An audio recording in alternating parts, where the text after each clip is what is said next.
Gimana sih cara ngitung harga jual produk yang baru setelah naiknya admin dari semua marketplace? Itu sebenarnya konten yang kayak gue tuh bikin tiap tahun. Jujur gue hampir bikin tiap tahun. Tapi kayak kadang gue sendiri juga enak juga ya. Dan gue tahu kalian lebih seller yang jualan lebih enak lagi, bener nggak? Soalnya kayak tiap tahun, pokoknya udah bulan-bulan berberan, sebelum mau gencar, admin naik. Yang lebih nyesel sih kayaknya tahun ini ya. Sebelum 12-12, belum kita dikasih duit banyak, naik duluan. Pintar memang platform itu ya. Terus jadi gimana sih harga jualnya? Karena begitu ngomongin harga admin naik, gua tahu harga jual harus berubah. Bisa sih lu tombokin, tapi emang lu sekuat apa nombok terus gitu kan? Bisnis lu nanti nggak hancur kah? Nah, sebelum gua bahas gimana caranya buat kalian baru nonton, jangan lupa lu buat subscribe dulu dan lu aktifin loncengnya ya. Oke, jadi ya, gua tahu semua orang ngeluh kalau tiap dengar yang namanya admin naik. Dan kadang kita udah kayak kebas sampai, naik berapa sih? Oke, berarti gua harus naik segini. Kompetitor naikin nggak ya? Kalau misalnya dia naikin, nanti gua nggak naikin, nanti gua kalah. Nanti begini, nanti begitu, nanti begitu. Itu jadi masalah, bener nggak? Dan kadang kita juga kalau mau naikin harga suka ini. Suka apa tuh? Nunggu. Bentar, dia udah naik belum? Anjir, dia belum naik, sialan. Karena gini, naikin harga duluan itu adalah satu langkah yang sangat tidak bijak. Naikin harga belakangan paling pedih. Kagak naik-naik, mati. Nah, jadi kapan sih waktunya lu ideal untuk naikin harga? Sebenarnya itu benar-benar gimana kalian. Kalau misalnya kalian bisa nahan mungkin kayak seminggu, 2 minggu, sebulan, dan itu lo masih bisa ya, why not? Gitu kan. Bisa juga dengan cara misalnya kayak admin naik nih, bisa nggak lu tekan biaya produksi? Karena banyak yang gue lihat ya, banyak bisnis itu bisa jadi lebih bisa jadi lebih lincah gitu ya, bisa jadi lebih lincah kalau ya kitanya satset gitu ya, bener nggak? Dan banyak yang bisa dipotong, itu bisa ngurangin biaya banget gitu. Gue udah lihat banyak bisnis yang bisa dilakukan seperti itu, karena kita di media juga banyak melakukan seperti itu, cutting cost gitu. Tapi cutting cost itu bukan berarti cutting orang, bisa jadi memang ada beberapa hal yang dipersimpel tanpa ngurangin kualitas. Nah, yang kedua adalah ya udah kita naikin harga kan. Nah, buat naikin harga yang pasti adalah cara paling gampang. Sebenarnya gini, gue selalu bilang sih kayak lu jualan di marketplace itu berapa sih untung ideal? Untung ideal tuh kayak 30%, 40%, itu kayak enak banget ketika kalian mau kayak gitu. Karena kalau bisa kalian marginnya segitu, ada naik dikit lu bisa terakhir. Tapi gue tahu yang jadi masalah adalah banyak orang bilang, tapi kompetitor gue kayak gini, ini kayak gini, ini kayak gitu. Nah, kalau kalian masih bersaing secara harga head to head, artinya kalian belum bikin bisnis.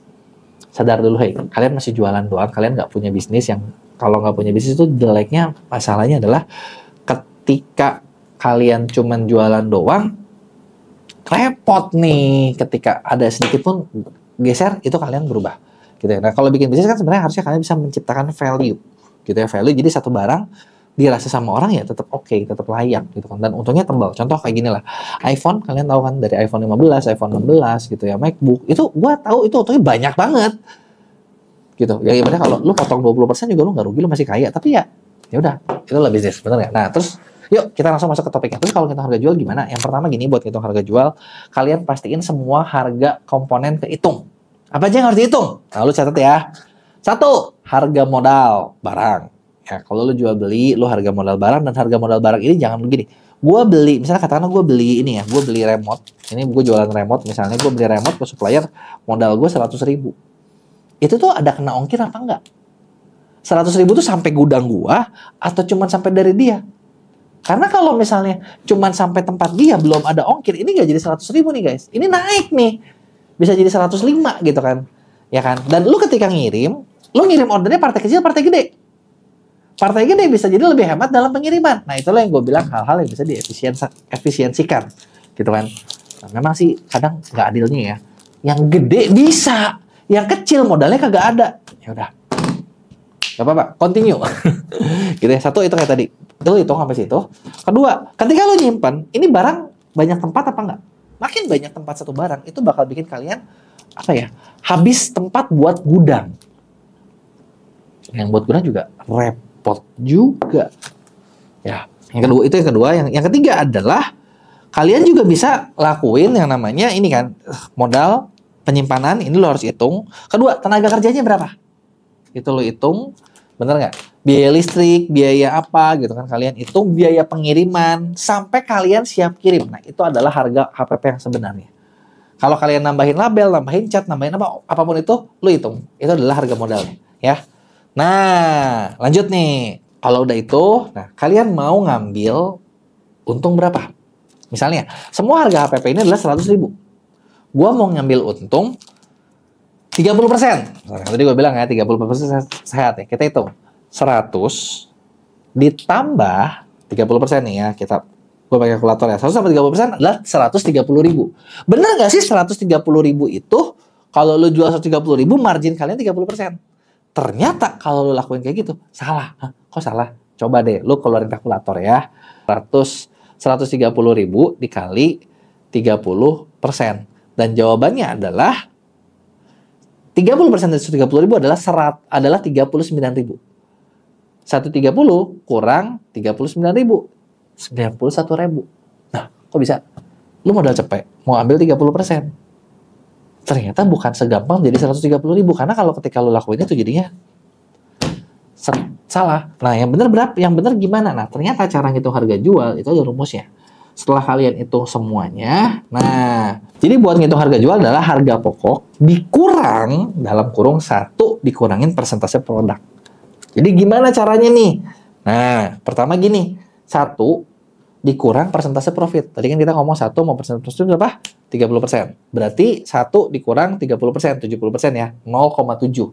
Jadi harusnya adalah harga pokok 100 dibagi 0,7.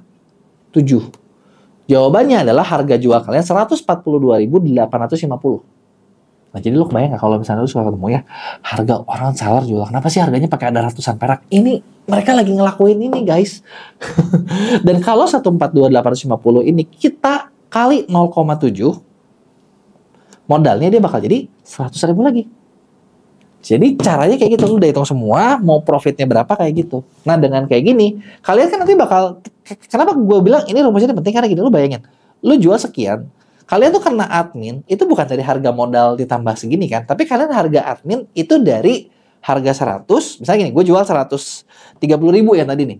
Ya, kan kalau gue mau 30% adalah 130.000. 130 kena admin Shopee berapa? 10%. Lu udah langsung kena 13.000. Kalian sisanya tinggal 117.000. Tinggal 17.000 nih. 17.000 itu 17%, betul nggak? Dari 100. Belum lu packing, belum lu ini, belum lu itu, belum lu iklan. Jangan lupa, kenapa gue 30%? Sadar nggak? Admin bisa 10%. Biaya iklan itu udah 10% lebih juga biasanya dari ROAS.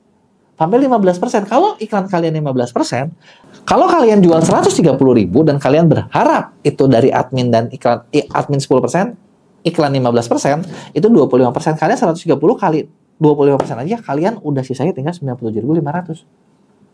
Modal lu cepet, nombok dong per penjualan 2.500. Padahal itu cuman kita ngomongin iklannya 15%, adminnya 10%, dan lu nggak kebagian. Nah, tapi kalau misalnya pakai rumus tadi 142.850 dikali kenanya kayak tadi ya, dikali 0,75 yang datangnya dari 15% buat iklan, 10% buat admin, kalian masih dapat 107.000, yang artinya untung bersih kalian dapat 7.000. Masih untung kan? Nah, cuman kalau 7.000 terus yang lain dapat 25.000. Bentar. Gue mau tahu kalau menurut kalian nih, ini 30% cukup gak sih buat untungnya? Atau jangan-jangan gak cukup juga ya? Kasih tau gue dong di komen.